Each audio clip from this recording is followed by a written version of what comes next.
Assalamualaikum warahmatullahi wabarakatuh. Saya Nova Selsa Hidayat. Di sini saya akan menjelaskan materi dokumentasi fisioterapi. Untuk materi pertama, yaitu dokumentasi fisioterapi harus difokuskan pada hasil fungsional, di mana intervensi dan evaluasi fisioterapi sendiri juga harus difokuskan pada hasil fungsional. Dan format hasil fungsional rehabilitasi tidak boleh dilihat hanya sebagai metode post hoc di mana untuk membenarkan pembayaran terhadap layanan terapi fisik dalam lingkungan perawatan yang dikelola. Tujuan dokumentasi rehabilitasi hasil fungsional yaitu untuk menyediakan kerangka kerja yang eksplisit dan prospektif, di mana metode dokumentasi didasarkan pada dua asumsi. Yang pertama, tujuan utama evaluasi terapi fisik untuk menentukan hasil fungsional spesifik yang perlu dicapai, dan yang kedua, kriteria untuk menilai efektivitas pengobatan harus menjadi apakah hasil tersebut tercapai. Penggunaan model kecacatan sebagai kerangka kerja pengorganisasian untuk terapi fisik itu ada 3, di mana yang pertama ada WHO pada 1980, NAGI 1965, dan MCMRR pada tahun 1991. Meskipun beragam model, masing-masing model menyediakan kerangka kerja untuk menganalisis berbagai efek kondisi akut dan kronis pada fungsi sistem tubuh, kinerja manusia dasar, dan fungsi manusia dalam peran yang diperlukan dan diharapkan. Dalam model ini, proses disablement adalah kombinasi dari kehilangan atau kelainan fungsi dan struktur tubuh, keterbatasan kegiatan, dan pembatasan dalam partisipasi. Keadaan patologis individu menjadi kategori yang lebih luas, mempengaruhi semua level lainnya. Faktor-faktor kontekstual baik ekstrinsik yaitu lingkungan dan intrinsik yaitu pribadi secara khusus diidentifikasikan sebagai yang mempengaruhi hubungan antara struktur tubuh, fungsi, dan kegiatan serta partisipasi. Faktor personal dapat terdiri dari hal-hal seperti dukungan keluarga, sedangkan faktor ekstrinsik mungkin termasuk hambatan mental masyarakat. Penambahan penting ini menyoroti berbagai faktor yang dapat dikaitkan dengan kecacatan seseorang. Masuk materi kedua, di mana materi kedua ini adalah esensial dari dokumentasi. Nah, esensial dari dokumentasi ini mencakup pemeriksaan awal atau evaluasi yang ditulis oleh fisioterapis. Diperlukan pada awal episode perawatan fisioterapi, termasuk komponen yaitu alasan untuk rujukan kondisi kesehatan dan partisipasi dan riwayat sosial. Kedua, kegiatan, tinjauan sistem, pelemahan, asesmen, termasuk evaluasi, diagnosis, dan prognosis, tujuan, kemudian perencanaan atau planning. Catatan pengobatan untuk setiap sesi terapi tujuannya untuk mengidentifikasikan intervensi khusus yang disediakan, termasuk frekuensi, intensitas, durasi yang sesuai. Catatan kemajuan untuk memberikan pembaharuan status pasien selama kunjungan atau periode tertentu, apakah pasien sudah lebih baik atau belum. Ringkasan pemulangan untuk dokumentasi status fisik atau fungsional saat ini merupakan sejauh mana tujuan yang telah dicapai atau belum dicapai dan bagaimana alasannya. Adapun tujuan penulisan catatan dokumentasi antara lain yang pertama ada komunikasi dengan profesi lain, yang kedua pengambilan keputusan klinis, dan yang ketiga catatan hukum manajemen terapi fisik pasien. Masuk ke materi 3 yaitu aspek legal dokumentasi fisioterapi. Dokumentasi ialah semua hal yang termasuk dalam catatan pasien atau klien seperti laporan konsultasi, laporan asesmen, catatan perkembangan, catatan alur pelayanan, reasesmen, dan kesimpulan pelayanan. Adapun undang-undang peraturan yang mengatur, yang pertama ada Kemenkes Republik Indonesia nomor 517, di mana ia mengatur tentang standar pelayanan fisioterapi di sarana kesehatan. Yang kedua ada Kemenkes RI nomor 376 tentang tentang standar profesi fisioterapi. Yang ketiga ada Permenkes nomor 290, ialah tentang persetujuan tindakan kedokteran. Dan ada juga Kemenkes nomor 1363 pasal 12 ayat 1 tentang registrasi dan izin praktik fisioterapi. Buatan keputusan klinis dan format evaluasi awal. Clinical decision making ialah proses yang digunakan fisioterapis untuk mengumpulkan data dan melakukan evaluasi untuk menentukan diagnosis dan memanage permasalahan pada pasien. Initial evaluasi format memiliki kesamaan konsep dengan pasien atau client management milik APTA dengan 5 unsur, yaitu examination, evaluation, diagnosis, prognosis, intervensi, outcome. Ada examination, di mana yaitu proses memperoleh riwayat pasien melalui sistem pemeriksaan yang perlu, serta melakukan pengukuran sebagai pengumpulan data. Pemeriksaan awal ini adalah proses comprehensive screening dan tes yang spesifik. Pemeriksaan awal ini bertujuan untuk diagnosis. Klasifikasi hasil pemeriksaan juga dapat digunakan untuk rujukan ke profesi lain. Ada evaluasi, di mana proses yang dinamis dalam membuat clinical judgment berdasarkan hasil pemeriksaan. Yang ketiga ada diagnosis, proses sekaligus hasil akhir evaluasi dari data hasil pemeriksaan. Diagnosis berisi data yang jelas, sindrom, kategori permasalahan untuk menentukan intervensi yang tepat. Yang keempat ada prognosis, menentukan level perkembangan pasien yang berhubungan untuk menentukan intervensi yang tepat, dan estimasi waktu untuk mencapai level tertentu.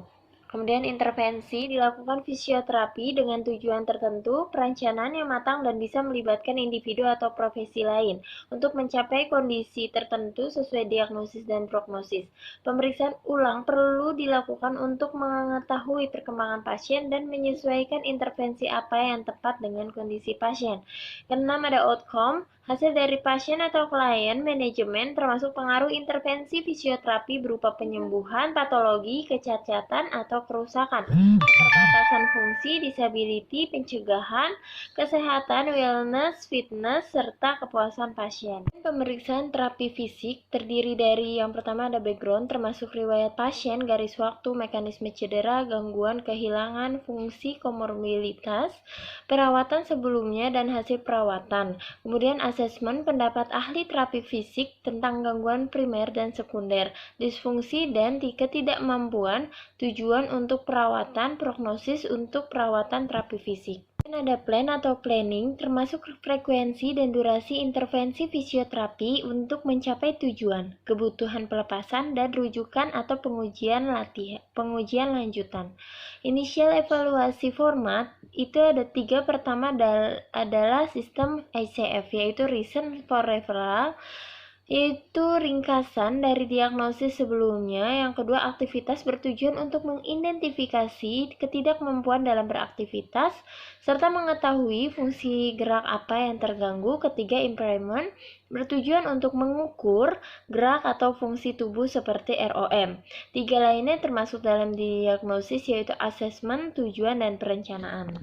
Selanjutnya ada alasan dokumentasi kondisi kesehatan, di mana informasi tentang kondisi kesehatan pasien dapat diatur dalam catatan evaluasi awal dengan berbagai cara. Kondisi pasien saat ini berupa informasi tentang misalnya diagnosis, tempat pasien dirujuk untuk ke terapi fisik. 3 elemen kunci dari kondisi kesehatan pasien saat ini harus ditentukan, yaitu proses penyakit yang mendasari, lokasi, dan perjalanan waktu. Kemudian informasi kondisi kesehatan pasien bisa didapatkan dari pasien langsung, keluarga pasien, atau informasi langsung dari dokter. Riwayat medis berupa apakah pasien memiliki diagnosis lain, pre atau post operasi, apakah pasien mengkonsumsi obat, atau informasi lainnya seperti riwayat perkembangan dan riwayat keluarga. Semua fisioterapis harus dengan jelas mendokumentasikan semua aspek status kesehatan pasien, yang diketahui dan harus dapat membuat diagnosis banding yang wajar. Kemudian ada alasan dokumentasi, partisipasi, dan riwayat sosial, di mana komponen mendokumentasikan partisipasi dan riwayat sosial seperti lingkungan hidup pasien dan karakteristik masyarakat serta keluarganya. Riwayat sosial juga dapat berupa informasi seperti situasi rumah, rincian tentang tipe rumah, jumlah lantai, atau jika pasien menggunakan peralatan medis tertentu, seperti kursi roda, kursi toilet yang diangkat, dan sebagainya. Partisipasi seperti status kerja, waktu luang, dan aktivitas sosial memberikan dokumentasi yang akurat dan masuk akal. Komponen partisipasi mendokumentasikan tentang kemampuan seseorang untuk berpartisipasi dalam kegiatan sehari-hari. Informasi khusus dokumentasi dalam bagian dokumentasi ini harus cukup rinci sehingga berguna bagi terapis atau personal lainnya yang membutuhkan laporan. Informasi yang disajikan dalam bagian ini berguna untuk menentukan prognosis pasien dan rencana intervensi, serta memberikan dasar untuk mengembangkan tujuan yang tepat dan realistis yang akan didasarkan pada tingkat partisipasi pasien saat ini dan gaya hidupnya. Contohnya adalah pasien yang baru saja mengalami serangan jantung. Partisipasi hidup perlu diukur. Pasien kadang-kadang mengalami gangguan dalam kemampuan fungsional tertentu, tetapi mereka mungkin telah secara signifikan meningkatkan kualitas hidupnya. Langkah menanyakan data pribadi sering dianggap kurang berharga karena tidak objektif.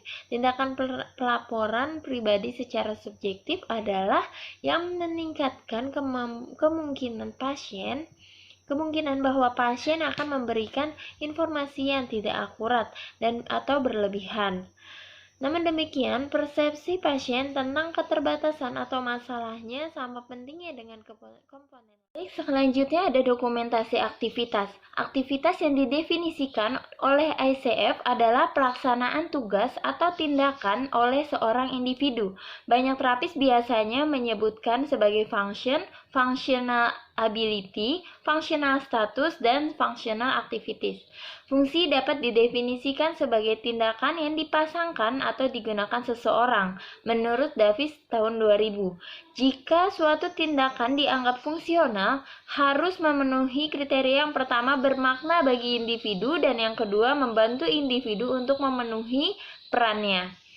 Mendokumentasikan kinerja tugas. Terapis sering mengukur dan mengkualifikasikan kerja pada tugas-tugas sebagai ukuran kemampuan fungsional. Reaching, meraih, grasping, menggenggam, walking, berjalan, dan banyak aktivitas fungsional lainnya. Dalam situasi tertentu, dokumentasi kinerja pasien dari tugas-tugas di luar konteks kegiatan fungsional spesifik mungkin berguna.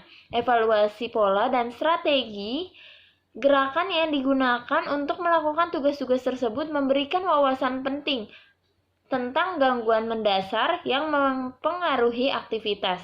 Evaluasi tugas dapat menjembatani banyak keterampilan fungsional.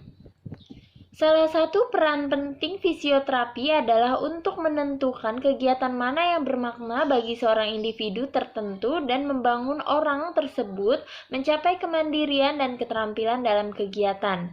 Aktivitas fungsional yang bersangkutan adalah yang terkait dengan peran kehidupan spesifik seseorang dan relevan dengan tujuan terapi pasien.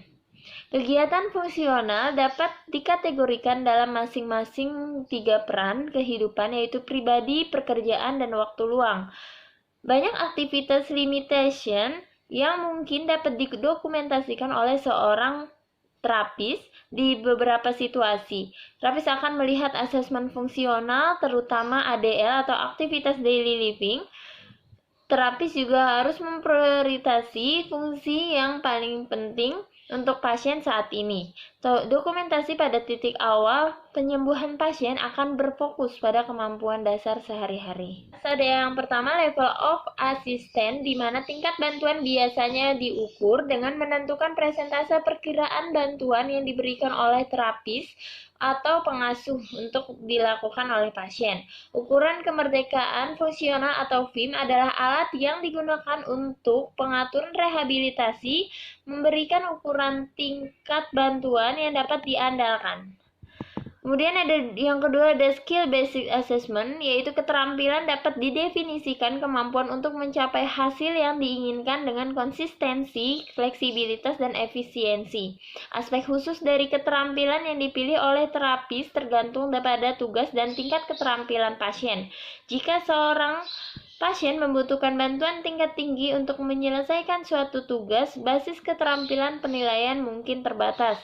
Selain itu, dokumentasi keterampilan dapat melibatkan salah satu atau ketiga komponen, yaitu konsistensi, fleksibilitas, dan efisiensi. Ada dokumentasi body function dan struktur, di mana berdasarkan ICF, body struktur yaitu anatomi tubuh dan komponen-komponennya, sedangkan body function yaitu fungsi fisiologis dari tubuh manusia itu sendiri.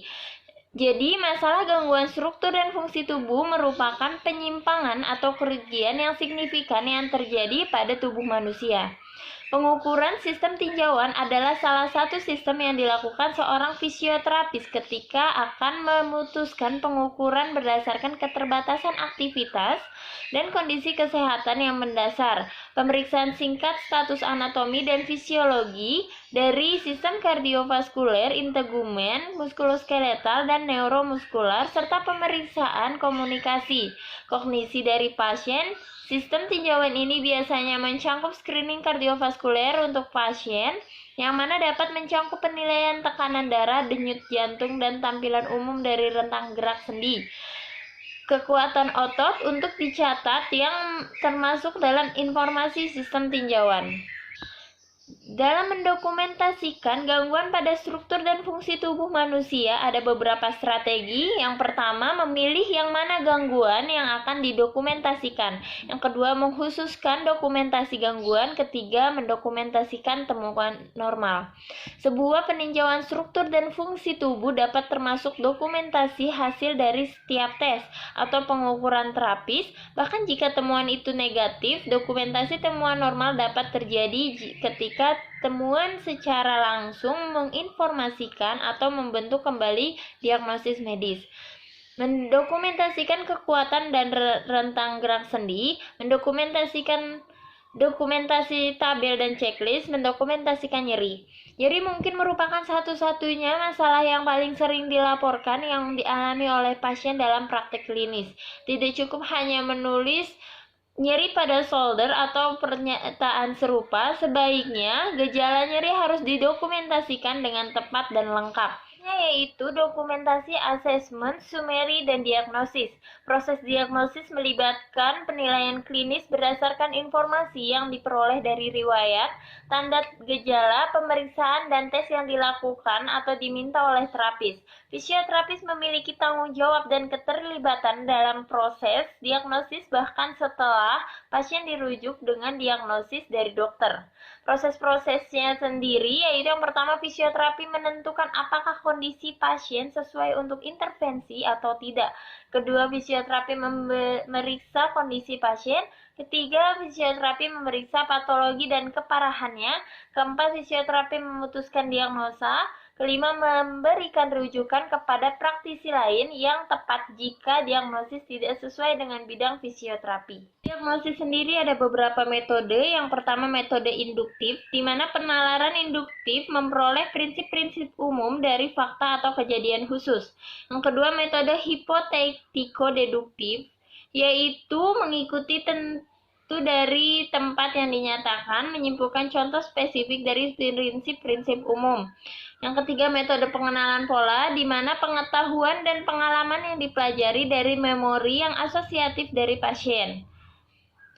Kemudian, label diagnosis, di mana fisioterapi menggunakan label diagnosis agar bisa dipahami oleh tenaga kesehatan lainnya sebagai identifikasi penyakit atau proses patologis yang bertanggung jawab atas kondisi pasien. Cara membuat diagnosis sendiri, yang pertama, diagnosis banding. Kondisi kesehatan atau gangguan dapat dijabarkan, diperluas, atau diperpanjang. Klasifikasi, sertakan klasifikasi lebih lanjut mengenai etiologi gangguan sistem pergerakan atau sistem lainnya. Hubungan pembatasan aktivitas dengan partisipasi, bagaimana kondisi kesehatan mempengaruhi kemampuan dan peran pasien yang sedang dirawat. Proses diagnosis menurut Wetteror ada 3. Yang pertama diagnosis banding, yang kedua klasifikasi, dan yang ketiga hubungan pembatasan aktivitas dengan partisipasi. Kemudian kita masuk rangkaian asesmen, di mana tujuan utama asesmen dari evaluasi awal adalah untuk menyajikan diagnosis masalah pasien. Asesmen juga menyajikan hasil dari proses pengambilan keputusan klinis. Jika evaluasi awal telah dikembangkan dalam bab-bab sebelumnya, maka asesmen lebih mudah untuk ditulis. Ketika disusun sebagai rangkuman, bagian asesmen akan mencangkup 3 komponen fisik. Bagian asesmen adalah dokumentasi yang berguna untuk memberikan spesifikasi, sifat, dan kondisi kesehatan serta resiko-resiko penyakit lain. Fisioterapi harus berhati-hati terhadap gangguan yang dapat timbul akibat dari intervensi. Bagian asesmen juga berfungsi untuk merangkum kebutuhan medis untuk intervensi. Asesmen yang dilakukan akan dimasukkan pada akhir bab dan disajikan sebagai ringkasan. Ada dokumentasi tujuan terapi, di mana menetapkan tujuan goals pada hasil dalam melakukan treatment pada pasien adalah bagian penting untuk membantu dalam proses perencanaan dan merupakan salah satu pilar dokumentasi fisioterapi. 3 aspek penting yang harus ditekankan. Yang pertama, dalam menetapkan tujuan fisioterapi membuat penilaian profesional tentang prognosis, yaitu kemungkinan pemulihan fungsional pasien. Yang kedua, proses penetapan tujuan adalah upaya kolaborasi antara fisioterapi dengan partner atau keluarga pasien dan profesional lainnya. Ada istilah patient center yang artinya yaitu berpusat pada pasien. Yang ketiga yaitu suatu tujuan untuk menjadi tolak ukur dan memandu jalannya terapi. Kemudian pendekatan tradisional untuk mendokumentasikan tujuan terapi dibedakan menjadi 2, yaitu jangka pendek dan jangka panjang, di mana perbedaannya terutama didasarkan oleh waktu rehabilitasi. Konsep tujuan jangka pendek adalah satu langkah yang harus dilewati agar dapat mencapai tujuan jangka panjang. Dari tujuan dokumentasi sendiri ada aktivitas goal, participation goal, dan improvement goal, di mana karakteristik tujuan dokumentasi yaitu fokus pada hasil dan bukan proses yang dilalui pasien. Harus bersikap prediktif, di mana dalam menetapkan tujuan, terapis harus dapat memprediksi kondisi pasien setelah diterapi. Isi dari tujuan terapi yaitu menyatakan bahwa pasien akan dapat mencapai sesuatu di masa depan yang tidak dapat dia capai sekarang. Tujuan yang prediktif itu harus logis dan sekaligus menantang.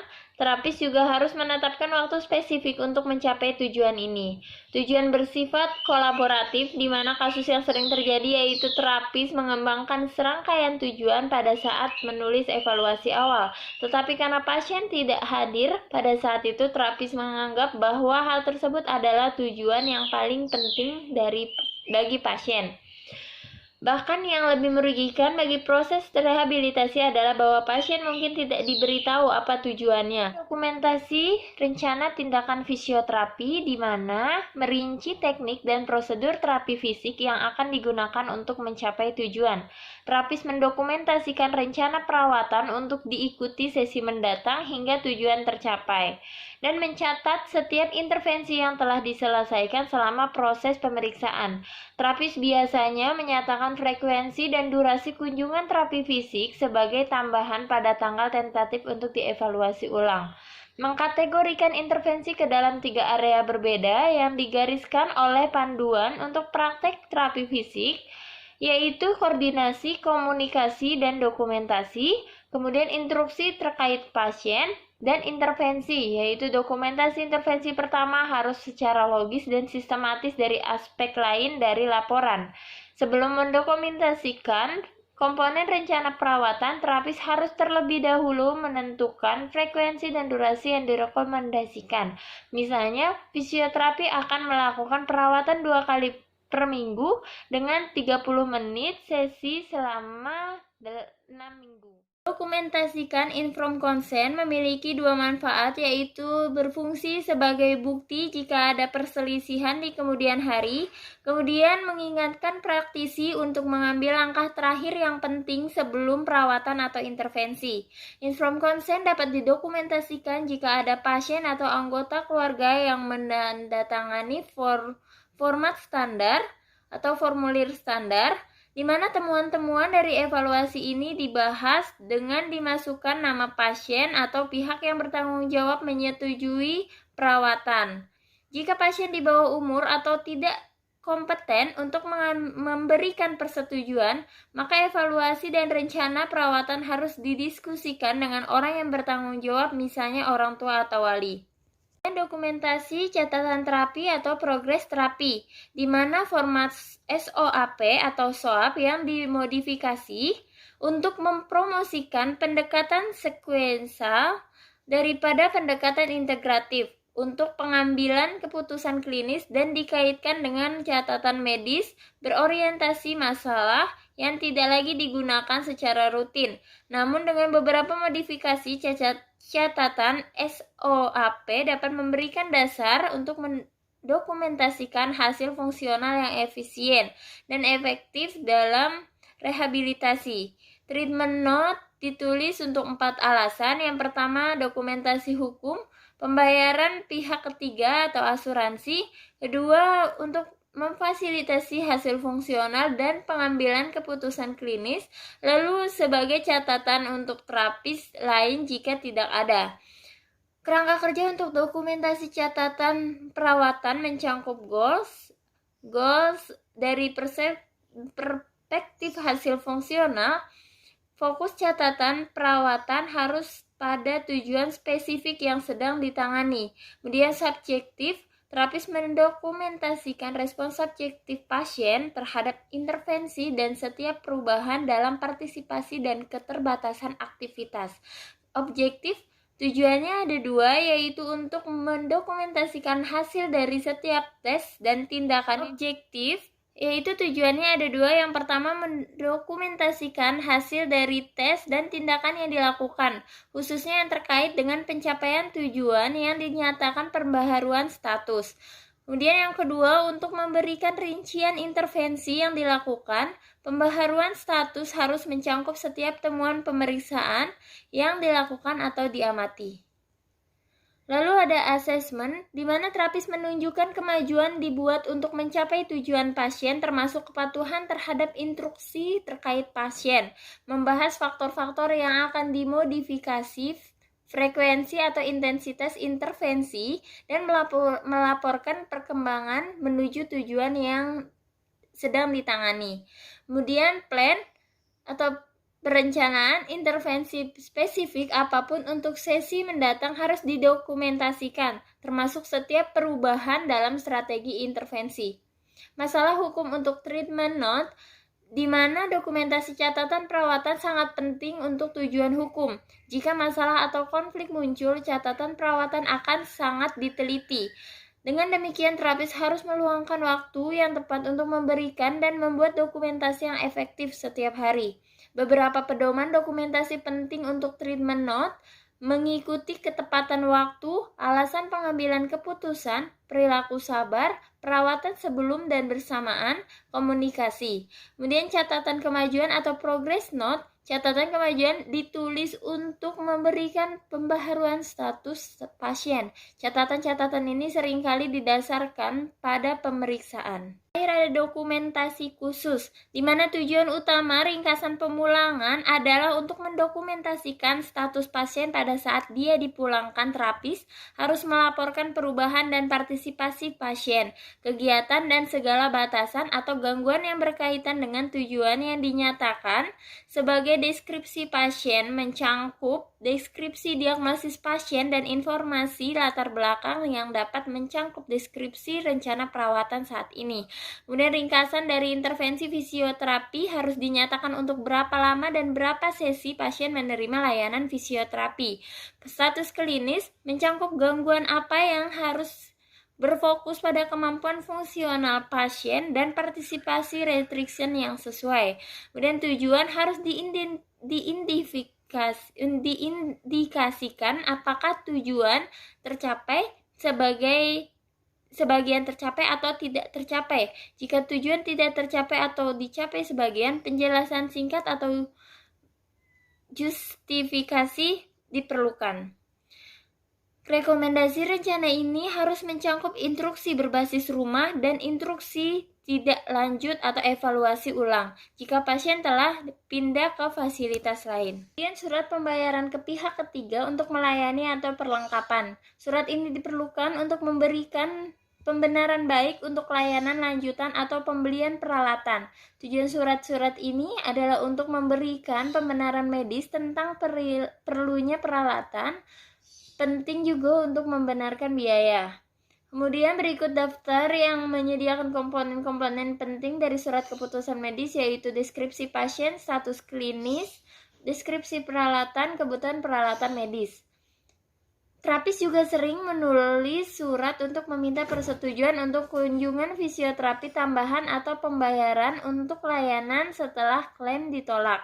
Dalam situasi ini, terapis harus memasukkan data objektif spesifik yang menguraikan kemajuan spesifik yang telah dibuat pasien dalam terapi sampai saat ini. Menggunakan hasil tes objektif dan standar bila memungkinkan, dan ikhtisar intervensi terapi terampil khusus yang pasien menerima atau akan menerima dan alasan untuk setiap intervensi. Cukup sekian pemaparan materi dokumentasi fisioterapi. Saya Nofasa Hidayat. Mohon maaf bila banyak kekurangan. Terima kasih. Wassalamualaikum warahmatullahi wabarakatuh.